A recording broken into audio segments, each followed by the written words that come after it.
आज की और इस वक्त की सबसे बड़ी खबर यह है कि दिल्ली में जवाहरलाल नेहरू यूनिवर्सिटी में स्वामी विवेकानंद की मूर्ति के अनावरण को लेकर जेएनयू के छात्रों ने विरोध किया है। और उससे भी बड़ी बात यह है कि जिस यूनिवर्सिटी में अफजल गुरु को लेकर, वहां पर अफजल गुरु के समर्थन को लेकर नारेबाजी होती हो, जहां पाकिस्तान जिंदाबाद के नारे लगते हों, उन्होंने विवेकानंद की मूर्ति के अनावरण का विरोध किया है जेएनयू के छात्रों ने। और इस विरोध के दौरान आज जेएनयू में प्रधानमंत्री मोदी के खिलाफ भी नारे लगे हैं। मोदी मुर्दाबाद के नारे आज जेएनयू में सुनाई दिए हैं। आज प्रधानमंत्री मोदी ने वीडियो कॉन्फ्रेंसिंग के जरिए जेएनयू कैंपस में स्वामी विवेकानंद की एक प्रतिमा का अनावरण किया था और इस मौके पर भी जेएनयू के छात्र लगातार विरोध प्रदर्शन करते रहे। और यह विरोध यहां तक पहुंच गया कि छात्र नरेंद्र मोदी मुर्दाबाद के नारे लगाने लगे। इन छात्रों के हाथ में मोदी गो बैक के पोस्टर्स थे। सबसे पहले आप ये देखिए कि यह कितना दुर्भाग्यपूर्ण क्षण है, कितना दुर्भाग्यपूर्ण दिन है कि आज इस देश को ये नारेबाजी जेएनयू में देखने को मिल रही है। पहले आप देखिए आज शाम को वहां क्या हुआ।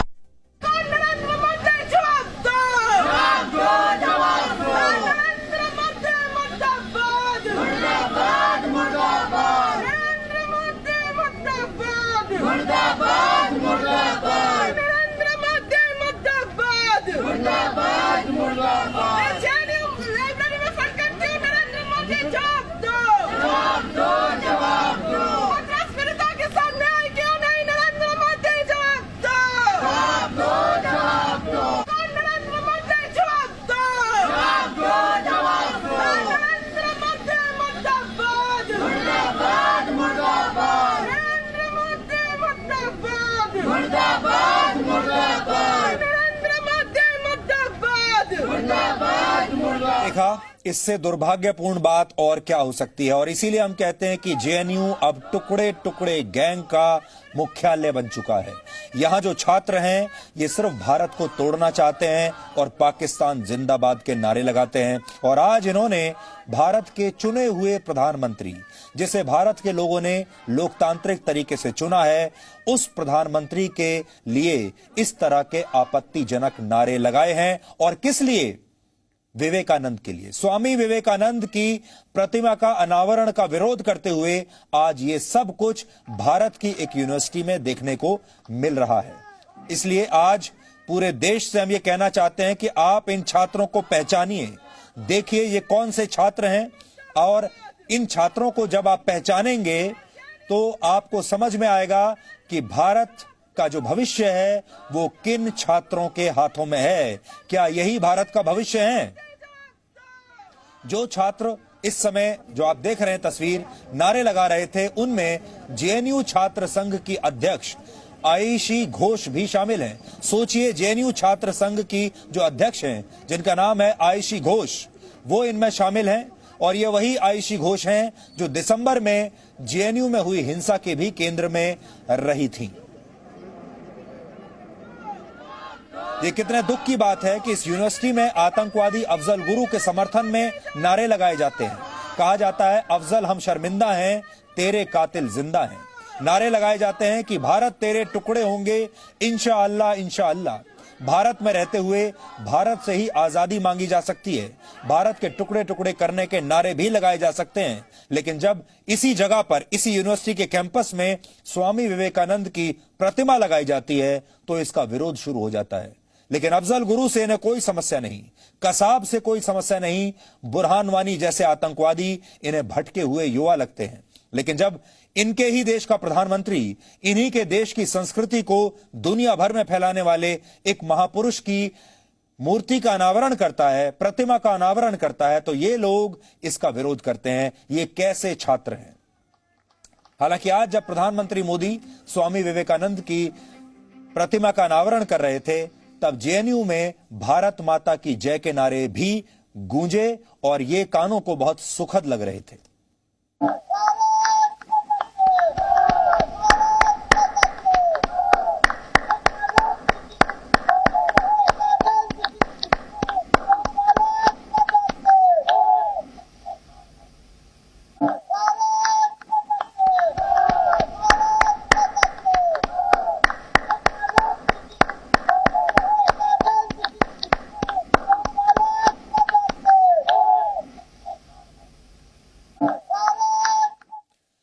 स्वामी विवेकानंद मानते थे कि शिक्षा के जरिए ही किसी व्यक्ति के अंदर छिपे असली गुणों को बाहर लाया जा सकता है, लेकिन आज शिक्षा के एक मंदिर पर ही टुकड़े टुकड़े गैंग ने अतिक्रमण कर लिया और ये लोग देश के साथ साथ स्वामी विवेकानंद जैसे महापुरुषों के विचारों को के भी टुकड़े टुकड़े करना चाहते हैं। आज प्रधानमंत्री मोदी ने इस कार्यक्रम के दौरान स्वामी विवेकानंद के विषय में जो बातें कही वो आज पूरे देश को और देश के युवाओं को ध्यान से सुननी चाहिए, क्योंकि हो सकता है कि ये बातें सुनकर ही जेएनयू के छात्रों को सही और गलत की पहचान हो जाए। हालांकि इस बात की संभावना बहुत ही कम है। स्वामी विवेकानंद जी कहते थे, मूर्ति में आस्था का रहस्य ये है कि आप उस एक चीज से विजन ऑफ डिविनिटी डेवलप करते हैं।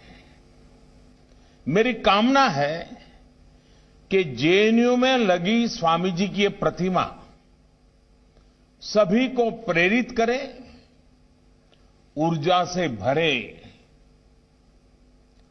ये प्रतिमा वो साहस दे, करेज दे, जिसे स्वामी विवेकानंद जी प्रत्येक व्यक्ति में देखना चाहते थे। जब चारों तरफ निराशा थी, हताशा थी, गुलामी के बोझ में दबे हुए थे हम लोग, तब स्वामी जी ने अमेरिका की मिशिगन यूनिवर्सिटी में कहा था, और ये पिछली शताब्दी के प्रारंभ में कहा था। उन्होंने क्या कहा था?